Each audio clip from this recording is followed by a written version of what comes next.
Don't do anything that you're not able to do for a long time. Don't do anything that you don't like. What makes you suffer? This may sound like common sense to a few people, but to most, it is not. If you are powerful, a leader, then you would let the other animals do the work for you and live like a king, which means a sedentary lifestyle.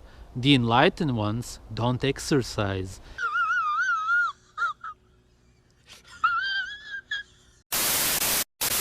Let's imagine you have a TV and for some reason you decide to hit it full speed with a sledgehammer. Let's also imagine for some up reason at the same time one of your legs get hit full speed with a sledgehammer. Naturally, I don't hope for any of those two scenarios, but let's imagine what would happen. The TV will be broken, as well will the bones of your legs.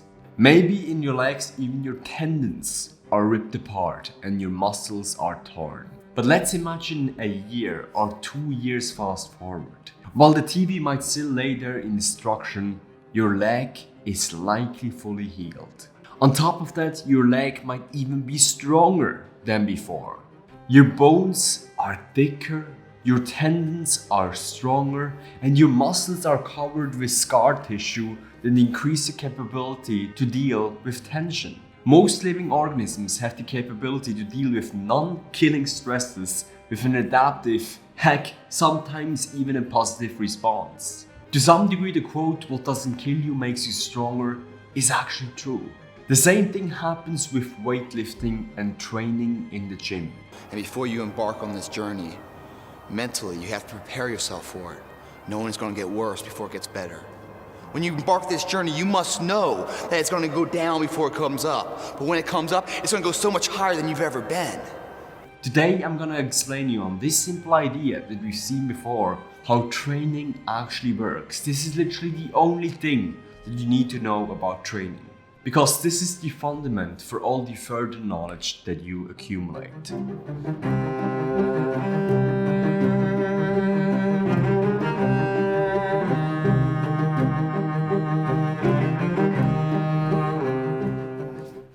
I just recently met a guy that explained to me that he hit the gym for the first time some days ago. But instead of feeling great, he actually feels sick to some degree and he's incapable of moving his arms in much directions because he's very freaking sore.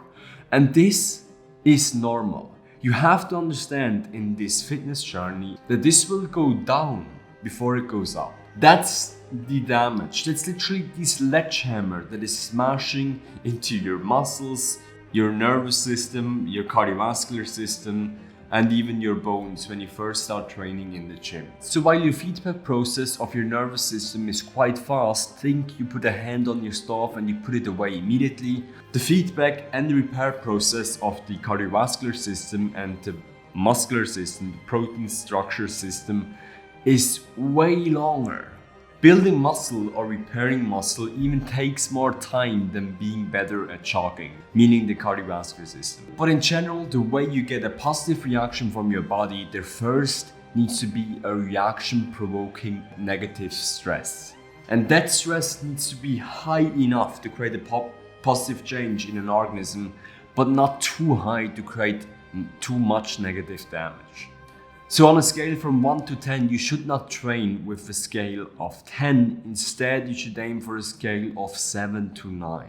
What you also see in this graph is the thing that makes the positive promoting change net positive in the first place is the recovery process though. A lot of my clients at Quality Gains are high performing people. And one of the first tips that I give them is to make sure that they reduce their stress level. Why? Because your stress negatively impacts your recovery level.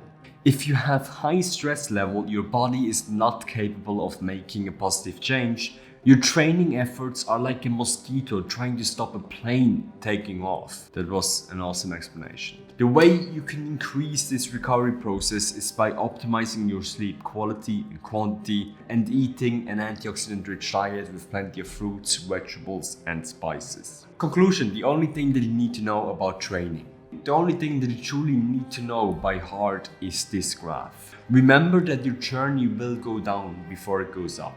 Remember to train appropriately and focus on recovery. Also train on a regular basis and increase your weights in the gym to keep that necessity that creates a positive change in the first place. I hope you guys enjoyed this video. If you want to work more closely with me, head over to qualitygains.com. I'll leave a link below.